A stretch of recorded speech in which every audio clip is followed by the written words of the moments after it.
మనిషి పాపంలో పడిపోయి చీకటిలో జీవిస్తున్నాడు.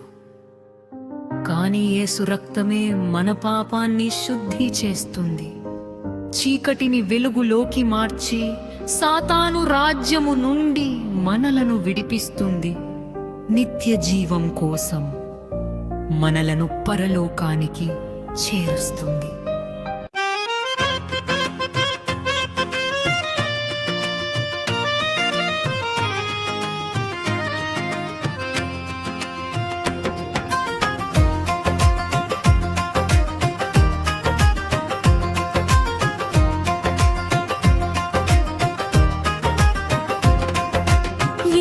రక్తమే మనిషి పాపమును తీసివేసేది, చీకటి జీవితాన్ని మార్చి వెలుగుతో నింపేది. సాతాను సంకెళ్ళ నుండి నన్ను విడిపించింది, నీతిమంతునిగా చేసి పరలోకానికి చేర్చునది. యేసు రక్తమే మనిషి పాపమును తీసివేసేది, చీకటి జీవితాన్ని మార్చి వెలుగుతో నింపేది. సంకెళ్ళ నుండి నన్ను విడిపించింది, నీతిమంతునిగా చేసి పరలోకానికి చేర్చునది.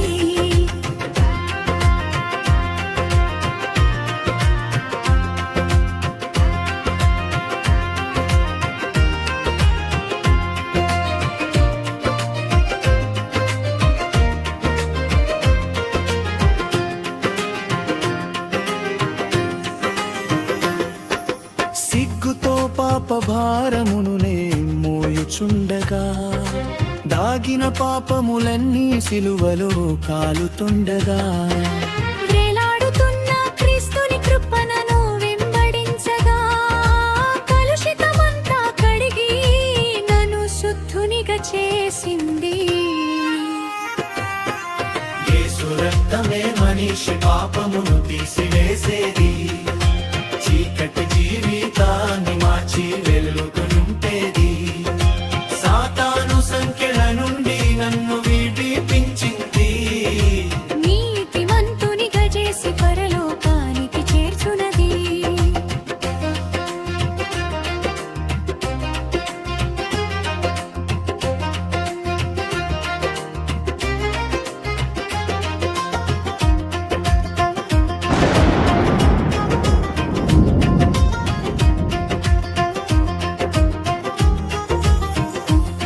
శిలువ నుండి జారుతున్న రక్త బిందువులన్నీ లోక పాపములకు చెల్లించే క్రయధనము కాగా, న్యాయ సింహాసనమందు నిలబడే పాపులకెల్లా క్రొత్త జీవము పోసింది క్రీస్తుని శిలువ రక్తధార. యేసు రక్తమే మనిషి పాపమును తీసివేసేది, చీకటి జీవితాన్ని మార్చి వెలుగుతో నింపేది. సాతాను సంకెళ్ళ నుండి నన్ను విడిపించింది, నీతిమంతునిగా చేసి పరలోకానికి చేర్చునది.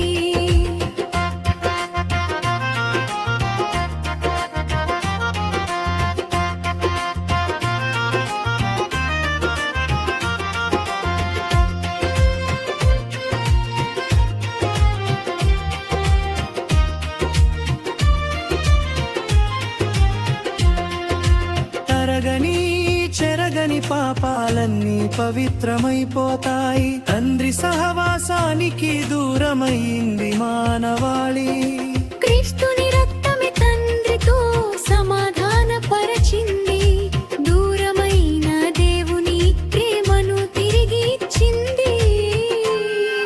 తాను మన పాపాన్ని పూర్తిగా వదులుకోవాలి, క్రీస్తు రక్తంపై నమ్మకంతో నిలబడాలి. రక్షణ, శుద్ధి, పరలోక జీవం ఇవన్నీ ఆయనలోనే. క్రీస్తు రక్తమే మన రక్షణ. ప్రతి పాపాన్ని వదిలి ఆయన ప్రేమలో నడవండి. శుద్ధి, జీవం మరియు పరలోకానికి చేరడం అన్ని ఆయన రక్తంతోనే సాధ్యం. యేసు రక్తమే మనిషి పాపమును తీసివేసేది, చీకటి జీవితా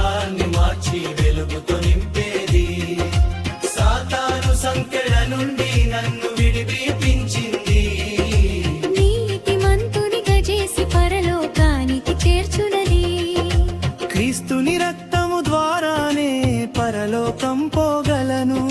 నా నీతి క్రియలు నన్ను శుద్ధునిగా చేయలేవు. పరలోకపు ద్వారాలను తెరిచింది క్రీస్తు రక్తం. నిత్యత్వంలో క్రీస్తుతో నిశ్చింత